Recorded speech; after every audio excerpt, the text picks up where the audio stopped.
Hey, that was just a hell of a crowd, atmosphere, unbelievable for college softball, and I'm so glad you guys are here as well. Really glad that a nationwide audience got to see the excitement, the energy of a full Rhodes House on a Friday night. And I know damn well that tomorrow night it's going to be one hell of a party at Rhodes starting at 8 o'clock. And I know that the three of us, we can't wait to play again. But, you know, congrats to Northwestern. They played a really good game. Made all the plays, made the pitches, and then got a couple of key hits when it mattered. Taylor? Coach, obviously not the outcome that you guys wanted, but still just talk about the significance of having Montana back out this stage of the season. Oh, it's incredible, and I told her when I went out there one time, I said she's the most resilient, gritty kid I've ever coached, and you guys saw that. It's unbelievable what she's done in, 2.5, 3 weeks. I know, and you guys probably know this too, that she wanted to be out there every single inning, pitch, game of her entire career, and I know it was just killing her not to be out there. And, our athletic training staff, starting with AC Atinka, Aaron Cohen, Dr. Kane, anybody that helped her, just I owe a debt of gratitude, and I know she'd say the same thing of getting her back to be able to throw tonight. So, and I'm very proud of her. Doesn't even matter what the score is. James? Montana, just talk about being back out there tonight and just how you started. Yeah, obviously I'm not happy with the outcome, but like Murph said, I'm just really thankful that I get to lace up the cleats today, because 2 weeks ago I don't know if you always have faith and you always believe, but, it just was surreal for me to do that again, so I'm really thankful for that. Carrie? Montana, we haven't spoken with you, so just these 2 weeks, the emotional toll that took on you, your ladies holding it, for you in all those games and getting you here to the Super Regionals. How have you been able to process, and what has it taken from you mentally to kind of just make this turn until you got out there today? Well, first, I have a lot of faith and trust in Jesus. I will say that. And my teammates, my coaches, my athletic trainers, everybody that's laid their hands on me the past couple of weeks have done everything they can to not only help me, protect me, but physically, but emotionally too. So I have a lot of support, and that's only here. Here at the university, they just love us with everything they have. And obviously my teammates held it down last weekend, so I was really proud of them. And Jayla, shoot, are you kidding? She's just a rock star. So I'm really excited for this resilient and gritty team to come back tomorrow. I'll say that. Edwin? Montana, just how you feel. You feel, I guess you're not quite 100%, or is it just, but you really wanted the ball tonight? Oh, yeah. Yeah, like Murph said, I always want the ball, but we talk about how if you can only give 70%, our teammates are going to pick up the extra 30. So let's say I gave 70% tonight, Jaylee brought 130, so that's just how we work around here. Max? Just moving on, you have a game tomorrow. How do you guys kind of flip the page? Play a game in, the rest of 22 hours? Well, the goal of the weekend is to win 2 games, period. They won the first one. Kudos to them. So now we have 2 games that we need to win. And you got to win tomorrow to play on Sunday. So tomorrow's our focus. This was a fact-finding mission. Figure out what they got, what they do, and then go home, study a little bit more, watch some more film, and then come back with a really good game plan for tomorrow night. Katie?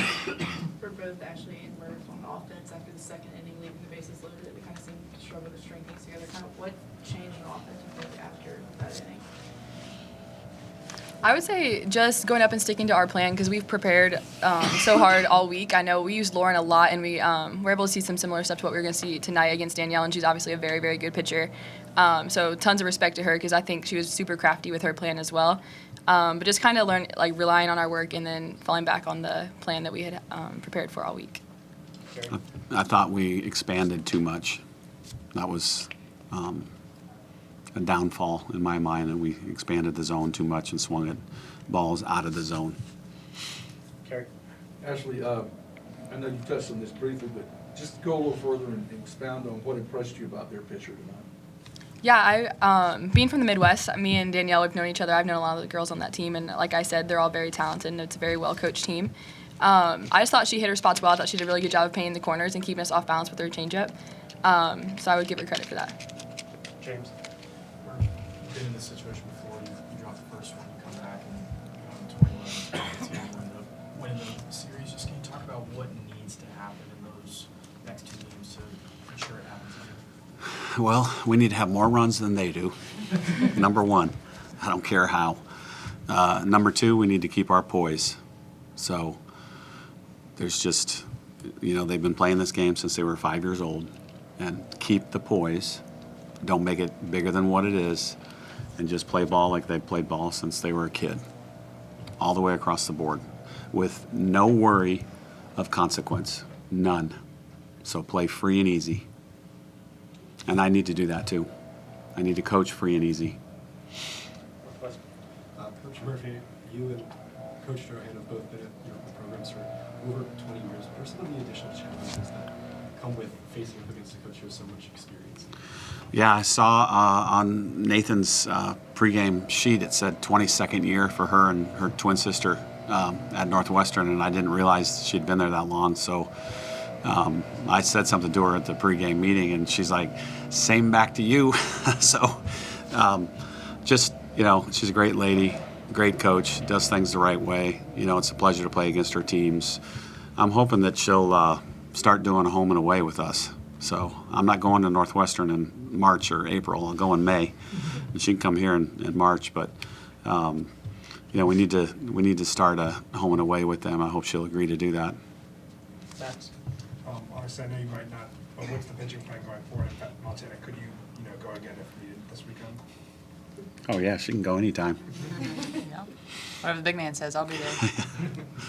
Carrie.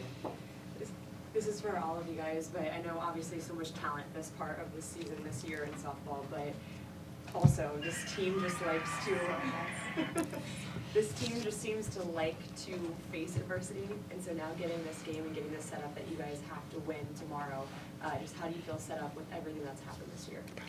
Yeah, I would say this team has been battle tested. That's something that we've kind of focused on and made it like a pillar of our team. Is we've been through a lot of adversity and we've overcome in miraculous ways.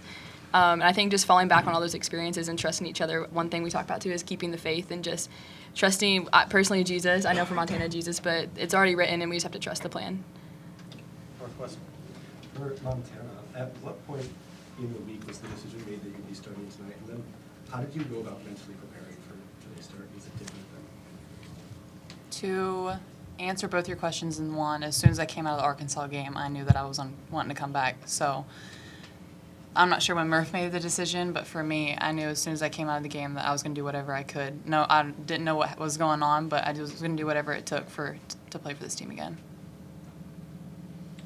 Can I throw my question at Montana? That same thing, just what has this team proven to you, and just the fact that you guys like to face adversity this year?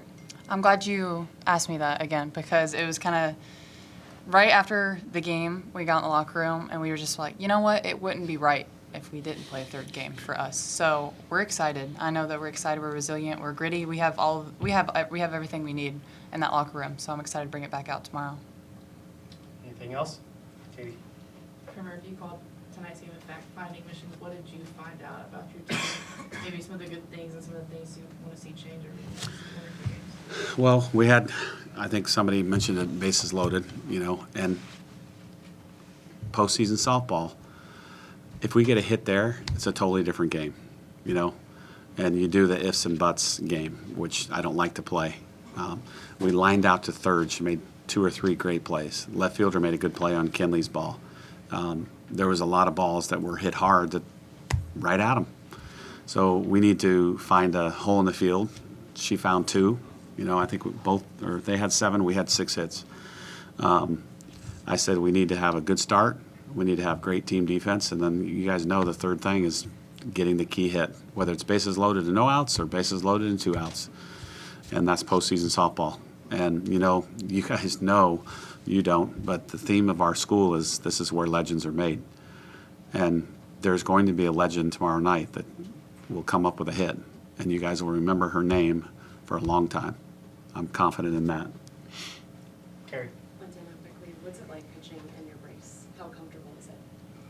I don't feel much when I'm out there, I'm going to be honest with you. So I'll get over it. It's camo, so that's a plus. They rigged that up for me. You guys didn't see it, did you? Yeah. It's actually what I'm not sure what race you're talking about. What brace? Yeah.